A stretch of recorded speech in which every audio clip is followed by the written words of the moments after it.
Oke teman-teman, kali ini kita bakalan ngebahas gimana perawatan cupang outdoor ya.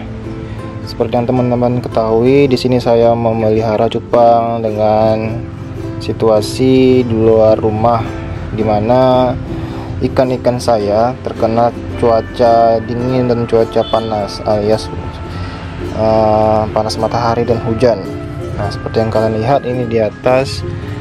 Nah, ini langsung terkena cahaya matahari ya, walaupun di sini terpasang paranet, tetapi cahaya matahari tetap masuk dan hujan pun tetap masuk, walaupun cahayanya sudah diredam dengan paranet ini dan hujannya pun sudah diredam dengan paranet ini.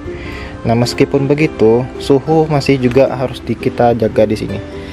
Tetapi pada saat perawatan kita harus tetap memperlakukan buaya dan cupang indukan kita spesial sehingga sehat-sehat semuanya. Nah, bagaimana caranya? Buat kamu yang belum subscribe, silahkan subscribe terlebih dahulu agar saya tetap bersemangat untuk membuat konten-konten tentang cupang dan lain-lainnya.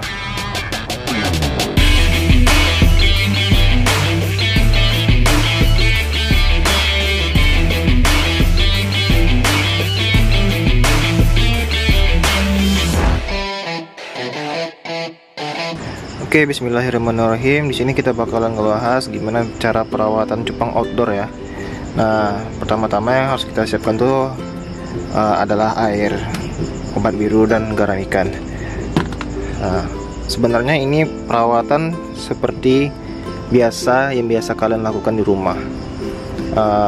Tetapi karena di sini outdoor, kita memakai dosis yang lebih banyak daripada kita memelihara cupang di dalam rumah.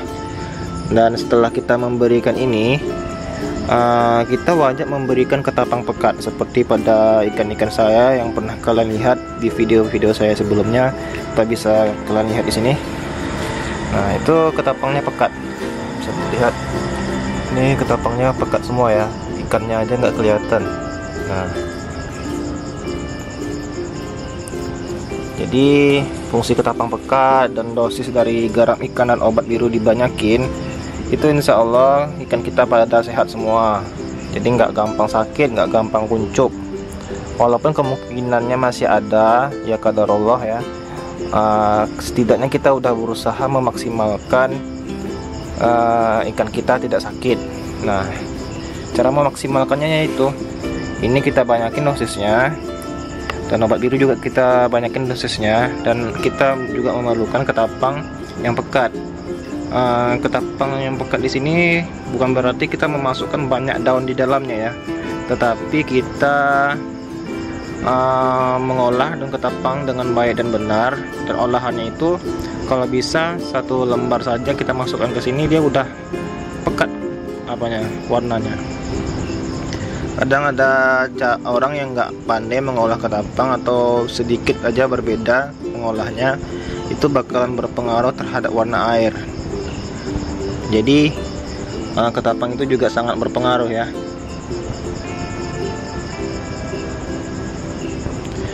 Nah, oke, langsung saja kita coba untuk memasukkannya ke dalam air. Nah, di sini kita bakalan memberikan obat biru. Ini obat birunya obat biru biasa yang bisa kita dapatkan di toko-toko akuarium ya. Tapi lebih baik obat birunya tuh obat biru Bird Edge yang sangat direkomendasikan oleh orang-orang untuk cupang. Nah, biasanya biasanya kan kalian memberikan obat biru tuh hanya setetes saja seperti ini. Nah, biasanya seperti itu ya.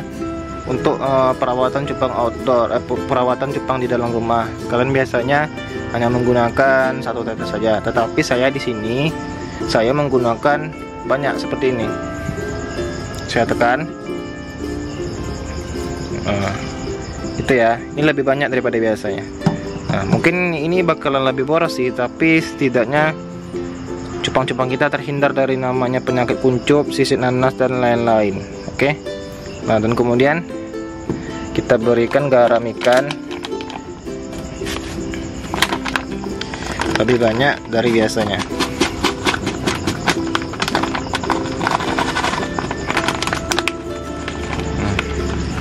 Biasanya kalau teman-teman di rumah yang perawatan cupang di dalam rumah itu biasanya kan cuma segini, sedikit ya. Nah, tetapi kalau kita perawatan cupang di outdoor, kita banyakin. Kalau saya itu biasanya satu genggaman ini penuh.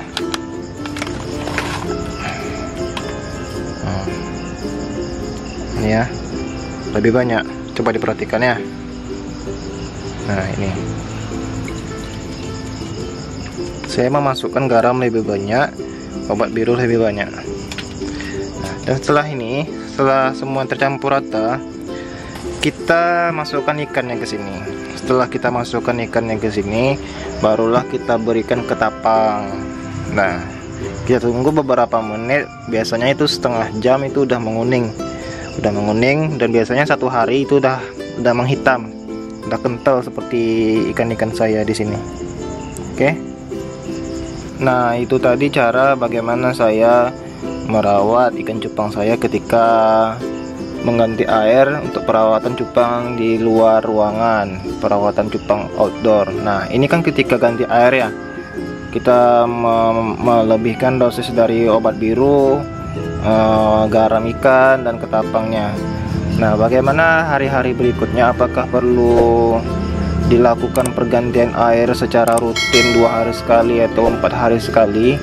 Kalau jawaban saya tidak, karena saya di sini menggunakan penyemprotan. Jadi di hari keempat atau hari Kamis itu biasanya saya menyemprotkan cupang saya dengan air selang. Nah, bisa dilihat di sini toples saya ada bolongannya ya. Nah, bisa kalian lihat ya, di sini toples saya berlubang. Ini gunanya untuk membuang air ketika saya menyemprotkan air baru ke dalam toples saya. Nah, seperti apa caranya? Coba kita perhatikan cara-caranya berikut ini ya.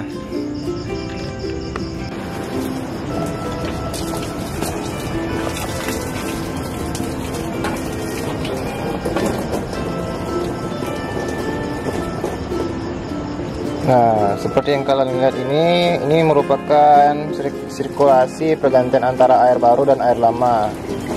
Ini saya lakukan setiap hari Kamis agar ikan saya memiliki air baru dan air lamanya terbuang.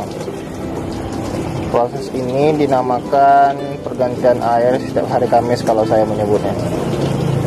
Nah, setiap pulang kerja di sore hari biasanya atau malam hari setelah maghrib, saya memberikan air baru kepada mereka. Ini karena videonya saya cepatkan saja, tetapi jika tidak, saya memberikan durasi masing-masing toples ini sebanyak 20 detik, hitung 1, 2, 3, 4, dan sampai 20 detik. Baru berganti ke toples berikutnya. Hal ini ditujukan agar banyak air yang terbuang dan banyak air yang terbarukan di sini. Dan cupang kita insya Allah lebih sehat daripada biasanya, karena perawatan cupang outdoor ini agak sedikit, bukan agak sedikit ya, memang harus lebih diperhatikan daripada cupang yang berada di dalam rumah. Oke, ini karena saya videokannya malam, jadi mungkin nggak kelihatan kali ya. Oke, saya lanjut dulu ya. Nah, bisa diperhatikan ikan saya semuanya cakep-cakep, alhamdulillah sehat-sehat semuanya. Itu karena kita memberikan perawatan yang ekstra, karena kita berada di outdoor, tidak di dalam rumah. Nah, jadi semua ikan saya perlakukan seperti itu, baik di toples, baik di botol aqua, baik di botol-botol yang agak gedean atau di ember. Nah, bahkan di styrofoam buraya sekalipun saya memberikan air baru setiap hari Kamis, 1 kali seminggu.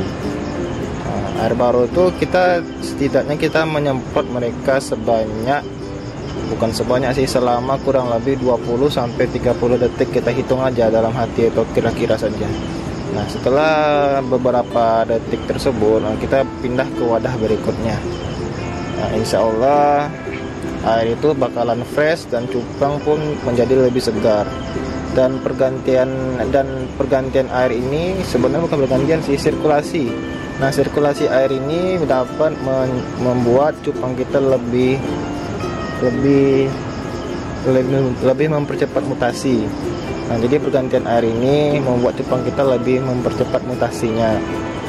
Yang untuk masih buraya dari base scale ke silo, dari silo ke nontol-nontol, dan dari nontol-nontol ke warna full block.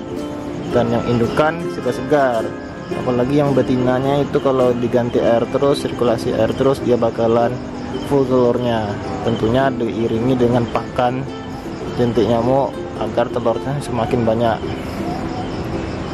Oke, mungkin sekian dulu dari saya.